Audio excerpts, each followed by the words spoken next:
ये क्या दिक्कत है, हर चीज तो देश के साथ खड़ी होगी, जो नेशनल और राष्ट्रीय होगी उनसे इन सबको आपत्ति हो जाएगी, लेकिन जो देश के विरुद्ध होगी, देश के बाहर होगी, उसमें ही अपनी छाती ठोक लेंगे। फलस्तीन छाती ठोक लेंगे, खिलाफत छाती ठोक लेंगे, राष्ट्रीय एम्बलम को लात मार दे कश्मीर में उसका समर्थन करने यहाँ खड़े हो जाएंगे, राष्ट्र गीत का अपोज करने के लिए यहाँ खड़े हो जाएंगे। राष्ट्रगान पे मैं खड़ा नहीं होऊंगा, अरे भाई वो राष्ट्रगान है, राष्ट्र गीत है, राष्ट्रीय एम्बलम है, लेकिन उसका समर्थन नहीं करेंगे, उसका विरोध करेंगे। अभी रशीदी जी ने बहुत बड़ी बड़ी बात करी थी, राकेश भाई आपके माध्यम से, बहुत ही पढ़े लिखी बात। इन्होंने कहा 2023 का जजमेंट, मैं आपके माध्यम से बोलता हूं 2018 का जजमेंट है शाह चौकसी versus union of India. Supreme court ने कहा कि अगर राष्ट्रगान चलता है तो आपको खड़ा होना पड़ेगा। कहा है उसको कोर्ट का लीजिए। 1986 में कह दिया था you have to stand to respect the national song. 2023 किसने बोल दिया भाई? अब भारत के संविधान की बात करते हैं ना राकेश पांडे जी, तो भारत के संविधान में आर्टिकल 51A में फंडामेंटल ड्यूटीज है रखा है, जिसका सब क्लॉज बी लिखा है कि आपको राष्ट्र के लिए रेस्पेक्ट करनी पड़ेगी। आर्टिकल 25 का या कोई इन्वॉल्वमेंट नहीं, क्यों? क्योंकि 1909 में पहला विरोध हुआ, 1923 में जिन्ना का विरोध हुआ।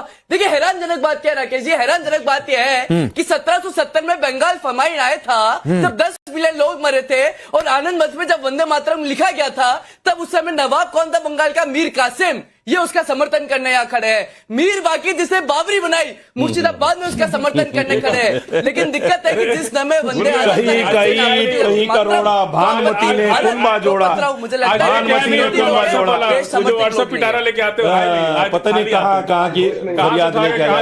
एक करके नहीं अच्छा लगता है। एक फाजिल आपसे कुछ कह रहे हैं, अमितोष फाजिल कुछ कह रहे हैं आपसे, बोलिए। जो है लेके आए नहीं व्हाट्सएप पर। फाजिल अहमद ये क्या इशारा कर रहे हैं आप? क्या इशारा कर रहे हैं? मैं फिर कह रहा हूं ना, ये चौक चौराहे की डिबेट नहीं है। अगर आपको चौक चौराहे वाले इशारे करने हैं तो सर प्लीज माफ करिए। चौक चौराहे वाले डिबेट नहीं तो ये क्या कर रहे हैं, क्या नहीं लेकर आए? चलिए बोलिए फाजिल, आप बोलिए। चौक चौराहे की लगती है। नहीं इशारा बंद करिए, गलत बोलिए। अमितोष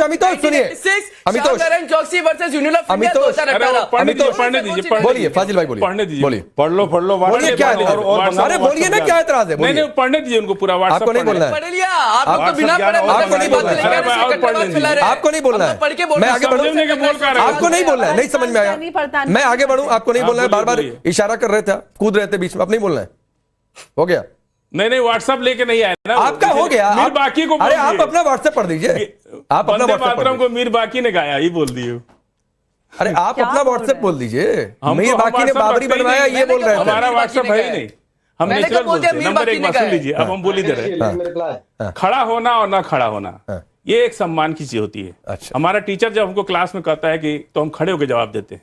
कोई बुजुर्ग आ जाता है तो खड़े होकर जवाब हाथ मिलाते हैं। 10 आदमी आ गए और वहां पे कोई नया आदमी आ गया जिसको हम नहीं भी जानते, 10 आदमी खड़े होते हैं तो हम भी उसके सम्मान में खड़े होते हैं। ये तो सम्मान देना है। हम लोग दुश्मन को सम्मान देते हैं, दुश्मन को भी सम्मान देते हैं। और जो बहस हो रही है, जैसी बहस आज हो रही है, आजादी के टाइम भी ऐसी बहस हो रही थी जब इसको राष्ट्रीय गीत बनाया जा रहा था। सिर्फ 2 स्ट्रेंजा राष्ट्रीय गीत है, इसके आगे के स्ट्रेंजा को हटा दिया गया। बार बार आप थोपने की कोशिश कर रहे हैं। बंकिम चटर्जी ने आखिर में, सुन लीजिए, आखिर में कहा कि मुसलमानों का कत्ल कर देना चाहिए। आप बंकिम चटर्जी की इस बात से लोग नाराज हैं, जब खुलेआम उन्होंने अपने गीत में कहा है कि मुसलमानों का कत्ल कर देना चाहिए। इस बात से लोग नाराज हुए। और ये ठीक है कि कौन सा गीत में? जरा गीत सुनाइए, कौन सा गीत? कौन सा गीत है, सुनाइए जरा। मुसलमानों का कत्ल कर देना चाहिए, कौन सा गीत है, सुनाइए जरा। कहाँ लिखा है? सुना देंगे आप, सुनाइए ना, पहले एक एक करके आगे बढ़ते हैं। सुनाइए ना, आगे नहीं बढ़ेंगे, पहले सुनाइए फिर आगे बढ़ेंगे। पहले सुनाइए फिर आगे बढ़ेंगे। पहले नहीं, ये कह रहे हैं ना मुसलमानों के, अरे सुनिए आप सुना दीजिए। चलिए मुसलमानों के कत्लेआम की बात वो भी सुना देंगे। आज मुसलमानों के कत्लेआम की बात। साजिद रशीदी धीरे, आपको मैं फाजिल को बचाने नहीं दूंगा, फाजिल को बचाने नहीं दूंगा। पहले आप बताइए कहाँ मुसलमानों के कत्लेआम की बात है? कहाँ मुसलमानों? मैं दूंगा, मैं सुना दूंगा, लेकिन पहले बताइए मुसलमानों के कत्लेआम की बात का। मैं भागने नहीं दूंगा, भागने नहीं दूंगा। मुसलमानों के कत्लेआम की बात है, मैं खुद नोट करूंगा। पहले सुनाइए, निकालिए कहाँ है मुसलमानों के कत्लेआम की बात? किस कविता में है? किस कविता में है? किस कविता में है? किस कविता में है? किस कविता में है? किस कविता में है? पूरा सुनाइए, पूरा चुप हो जाइए, वंदे ठीक है, मातरम पांडे जी मैं गा सब के सुना दूंगा, सब सुना दूंगा, सुनाइए पांडे जी, इस डिबेट में सुनाइए पांडे जी, अरे वंदे मातरम सुनाइए। आप फाजिल को बचाने की अच्छा, कोशिश सुनाइए, कर रहे भाई, हैं, वो मैं बचाने नहीं बचा रहा दूंगा। हूं। आप फाजिल को बचाने की कोशिश नहीं कामयाब होने दूंगा, फाजिल को बचाने की कोशिश नहीं होने दूंगा, फाजिल को बचाने की कोशिश नहीं करने दूंगा, फाजिल को बचाने में आप एक्सपोज हो रहे हैं, आप एक्सपोज हो रहे हैं, आप एक्सपोज हो रहे हैं। नफीस अंसारी, नफीस अंसारी, एक मिनट रुकिए। हाँ ठीक है, जितने यहाँ बैठे हैं उनको नहीं आता। हाँ ठीक है, फाजिल सुनाएंगे। नहीं साजिद रशीदी मैंने तो सुनाने की बात ही नहीं की भाई, मैंने तो वो कविता साजिद रशीदी कोट करने की बात कही। सुनिए नफीस अंसारी, नफीस अंसारी, हम तो मुखालिफ सुनिए, अब रुक जाइए, रुकिए सुनिए, नहीं सुनिए फाजिल भाई, सुनिए आपने कहा कि बंकिम चंद्र चटर्जी की एक कविता में मुसलमानों के कत्लेआम की बात है। मैंने कहा वो कौन सी कविता है बता दीजिए, मैंने तो कभी ना पढ़ी ना सुनी है। नहीं आपने नहीं पढ़ा, हम लोग सुने तो सुनाइए ना, तो बता देंगे ना, तो बताइए ना, बताइए ना, बताइए ना, बताइए, मैं कह रहा हूं बताइए कौन सी कविता है, बताइए कौन सी कविता है, बताइए कौन सी कविता है, बताइए लेकर आइए, कौन सी कविता है, बताइए बंकिम चंद्र चटर्जी की। आपको नंबर कुछ भी बोलेंगे आए बाय साहब, कुछ भी बोलेंगे आए बाय साहब का डिबेट में आकर। नफीस अंसारी, नफीस अंसारी, नफीस अंसारी, नफीस अंसारी, इनको खुद नहीं आता। हाँ नहीं ठीक है, इनको खुद नहीं आता। मेरे आने का चैलेंज कर रहा हूं, मेरे आने का सर्टिफिकेट आपसे नहीं लूंगा। कर रहा हूं। हाँ ठीक, आप सुना के दिखा दीजिए। मेरे आने का आप कितने राष्ट्र प्रेमी है, आप आखिर में सुना दूंगा, खड़े रहिएगा, यही खड़े रहिएगा। शो वंदे मातरम से समाप्त होगा, आज शो वंदे मातरम से समाप्त होगा, आज शो वंदे मातरम के साथ समाप्त होगा, आज शो वंदे मातरम से समाप्त होगा, आज शो वंदे मातरम से समाप्त होगा।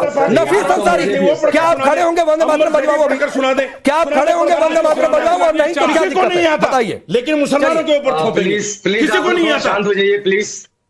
देखिए ये बहुत संवेदनशील मुद्दा है। सबसे पहले भारतीय मुसलमानों के नाते मैं बहुत क्लियर कर दूं कि देश न किसी के फतवा से चलेगा न चलेगा। देश चलेगा तो सिर्फ और सिर्फ संविधान से चलेगा। उसी संविधान में साफ साफ आर्टिकल 25 में फ्रीडम ऑफ रिलीजन का जिक्र है, जो साफ साफ अनुमति देता है कि देश में वंदे मातरम पढ़ना, बोलना, अरे भाई विश्व हिंदू परिषद में प्रवक्ता आपको टाइम मिला, संवेदनशील मुद्दा है भाई, बोलने दीजिए तब समझ में आए। नहीं आर्टिकल 25 में लिखा क्या है? गलत मिसगाइड मत करिए आप बैठ के देश को। मुझे कोट करिए आर्टिकल 25 में क्या लिखा है, और मैं भारत के संविधान आपको पढ़ के दिखा दूंगा अगर आर्टिकल 25 में नहीं लिखा है। सुना के दिखा दो। इनको ये बताइए कि जो कहते हैं कि गली नहीं छोड़ेंगे भाषा के लिए, जो मुमरा को लाल पोतने की हरा पोतने की बात करते हैं, जो वारिस पठान कहते हैं मेरे सर पे गोली लग तो मैं वंदे मातरम नहीं बोलूंगा, जो यहाँ पे राशिदी बैठा है बोलते भारत माता की जय नहीं बोलूंगा, ये बताइए भारत का संविधान क्या कहता है? रिलैक्स। आर्टिकल 25 में फ्रीडम ऑफ रिलीजन लिखा है, जो धार्मिक नहीं भारत का संविधान आप कोट कर रहे हैं तो बताइए कहां लिखा है? मातरम निकाल सकते हैं आप? अरे भाई आप बहरे हो क्या? आपको समझ में नहीं आ रहा? बोल तो रहा हूं फ्रीडम ऑफ रिलीजन लिखा उसमें। नहीं ये कट्टरवाद नहीं चलेगा यहाँ पे। नहीं अरे कहां से लेकर, अरे कट्टरवादी नहीं चलेंगे यहाँ पे। अरे कहां से लेकर इनको आप संविधान? अरे छोड़िए, जो मुंबई को हरा पोतने की बात करते हैं, जिनके नेता कहते हैं कि हम तो हमारे नजर, और जिनके बोलते हैं कि हम गली नहीं छोड़ेंगे, जो बोलते हैं सर पे गोली रख दो वंदे मातरम नहीं बोलेंगे, जो बोलते हैं 15 मिनट तो हिंदू को हम देख लेंगे, वो भारत के संविधान की बात करेंगे। संविधान का नाम लोग बुरा लग जाता है, संविधान का नाम आग को बुला हो जाते हैं लोग। अरे चुप करो भाई, बाबरी मस्जिद भारत के संविधान में लिखा क्या है? पढ़िए ना, चुप कीजिए। पढ़िए ना। अच्छा नफीस अंसारी, एक minute Nafees Ansari, Amitosh hold on. Nafees Ansari, आप संविधान की बात कर रहे हैं, अच्छी बात है। उसी संविधान सभा के अध्यक्ष डॉक्टर राजेंद्र प्रसाद ने, जिसको मैंने शुरुआत में कोट कर दिया कि राष्ट्रगीत और राष्ट्रगान को बराबर का दर्जा, और उसके आखिरी सेशन में संविधान सभा के सभी सदस्यों ने गाया। अब संविधान क्या सम्मान नहीं है? क्या संविधान बनाने वालों का सम्मान नहीं है? कोई सर आप एक मिनट अगर मेरी बात शांति सुनेंगे तो आप समझ जाएंगे। हाँ समझाइए। मैं कहता हूँ आर्टिकल 25 में फ्रीडम ऑफ रिलीजन का जब जिक्र होता है तो उससे साफ समझ में आता है कि इस देश में कोई वंदे मातरम पढ़े, बोले, उसके सम्मान में खड़ा हो, ये उनका धार्मिक अधिकार है, और हम उसको ना पढ़े, ना समझे, ना खड़े हो, ये हमारा धार्मिक अधिकार है। कोई इसे छीन नहीं सकता है। प्रॉब्लम फोर्सफुली इम्प्लीमेंट करने में। आप कहते हैं स्कूल में पढ़ना होगा या दफ्तर में पढ़ना होगा। हमारे बच्चे स्कूल में शिक्षा हासिल करने जाएंगे, भक्ति करने नहीं जाएंगे। हमारे जो एमआईएम के नेता जाएंगे दफ्तर में काम करने, वो काम करने जाएंगे, वहां पर भक्ति करने नहीं जाएंगे। जिसको करना है करो, ये उनका संवैधानिक राइट। जिसको ना करना, राष्ट्र प्रेम या राष्ट्रगीत का सम्मान करना इनके लिए सिर्फ भक्ति है, इनके लिए सिर्फ भक्ति है, सिर्फ उसे ईश्वर से जोड़कर देखेंगे। For more of such videos, do like, share and subscribe to ET Now Swadesh.